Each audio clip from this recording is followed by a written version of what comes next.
For years I thought that my body was the problem. But it took me a car accident to realize something terrifying. If I had died that day, I wouldn't even be sitting here today.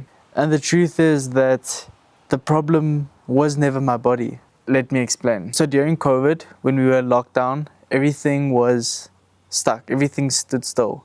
The only thing you could do was like play video games and eat. And that's basically what I did. I went from a medium-sized shirt to a large, and from there on to an XL. And I would say things like, oh, it's just the washing machine shrinking my shirts, or it's the brand that I'm buying that is making the cut smaller, making the shirts, producing it smaller. And honestly, the question I had to ask myself is, how did I let it get to that point? How did I let it go so far? So after school, went to university, and that's where I was completely living for the world, living through partying, drinking, smoking, chasing approval, measuring your worth by the friends you hanged out with or the things that you would do.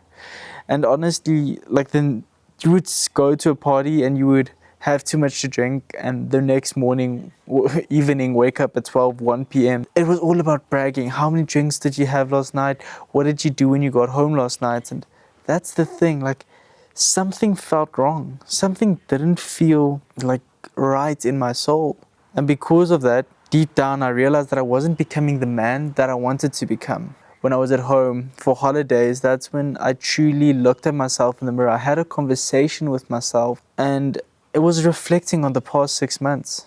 These 6 months with partying, drinking, smoking, girls, all of these things. And the question that I had to ask myself was, if the next 6 months looked like the past 6 months, would I be happy with where I was? And honestly, the answer to that question is no, I wouldn't be happy. So I decided that something has to change. That's when I took part in the 21-day body transformation challenge. And through that challenge, I lost 9 kgs in 21 days. That's 20 pounds in 21 days, 3 weeks. That's so unhealthy. Out of that 21-day body transformation challenge, I won. When I found out I won, I can still remember that day. I was so proud. I was so excited. I thought that I have everything figured out. I genuinely believed that life's sorted. I know what I'm doing. I have this. That was not the truth. I was completely wrong about that. The real problem was that I was gaining that weight back. Within 18 months, I gained what I lost and more. And I was officially classified as a yo-yo dieter. That's what I classified myself, because the thing is that I thought that if I changed my body, then everything else would change. That was not the thing. Like, yes, my body changed, but the man inside the body didn't change. And that's when I had to go search for something deeper. So a friend invited me back to church, and that's when I was in that church, but because of the previous things, the events in my life, I turned my back on that church. So walking in that church again, it's when I felt the Lord. Like, I opened the door just a little bit and he put his foot in and he said, now I have you. I thought by serving God, that meant that I knew him. But I later realized that those two things, serving God and knowing God, is not the same thing. It's two completely different things. The hidden struggles that I went through was, I was struggling, which I only realized in that time after finding a bit more relationship with Jesus, is that I was stuck in gluttony.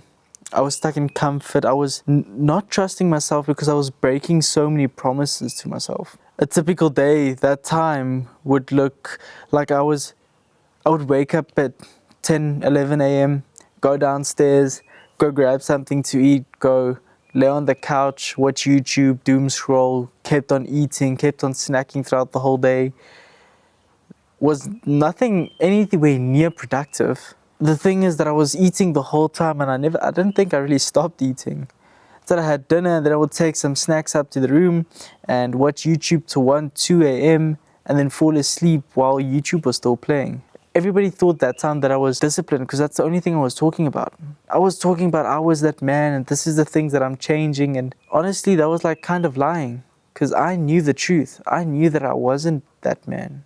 I was living behind a mask. I was scared to portray that to other people. So I just thought, okay, it's easier to hide it behind a mask. And I couldn't even trust myself. Like, I think that's the scariest part, because I made so many promises to myself that I couldn't keep, that I couldn't even trust myself at a point. until my friend invited me to his wedding, and he said that he wants to introduce me to a girl. And I still remember I said no. I said, please don't introduce me to anybody. I want to focus on Jesus. I want to focus on my business and all of these things. But I'm so glad that he made me do it. And that day, the day I met her on the 1st of February 2025, that's the day that my life changed.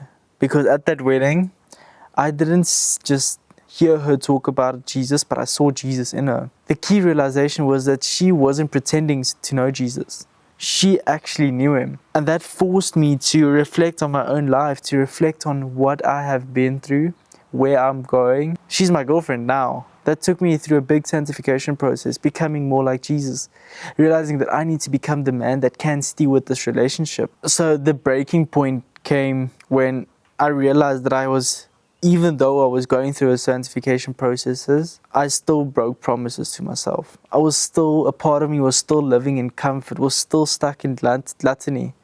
I lost all credibility with myself because I still wasn't trusting myself due to my past. Then something happened that absolutely shifted my life into a new way of thinking and a new life. We were in a major car accident. I was sitting in the back seat and a car hit us from the side on the back where I was sitting. And I can just remember waking up in the hospital. I think it was 3 or 4 hours later. I lost all consciousness. Can't remember even 20 seconds before the accident. I have this vague memory of me screaming in the ambulance of the pain. And I spent 4 days in hospital. One of those days were in high care. And the first realization, God's hand was so evident in that moment.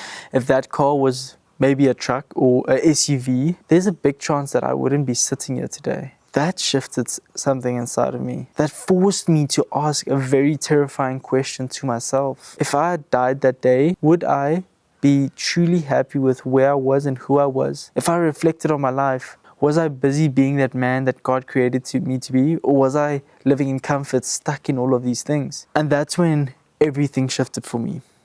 It's funny how it's sometimes a big thing that makes you realize that you have a second chance in life. That I stopped negotiating with myself. That I realized that I don't want to become disciplined anymore, but discipline needed to be part of my identity.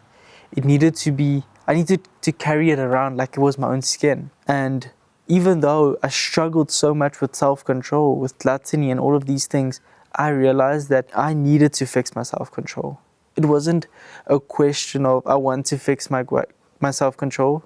It was I needed to fix it. Proverbs 25:28 says, a man without self-control is like a city without walls. And in those times, cities without walls, they were vulnerable to attack.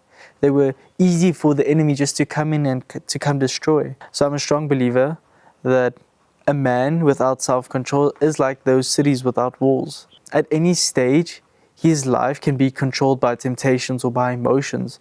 And that's when I realized that I needed self-control. And I started figuring out self-control with what I eat and the way I trained. And those are the easiest places to learn self-control. Once I learned the self-controls in those aspects, those two, eating and training, that's when self-control flowed into my relationship with my girlfriend, flowed into the promises that I kept myself. I stopped trying to become disciplined, but I just took the identity of a man who was disciplined. This is now just a journey of me documenting what I've been through, what I'm going through, helping men through the same struggles I've been through. Gluttony, quick fixes, identity crisis, and discipline, self-control.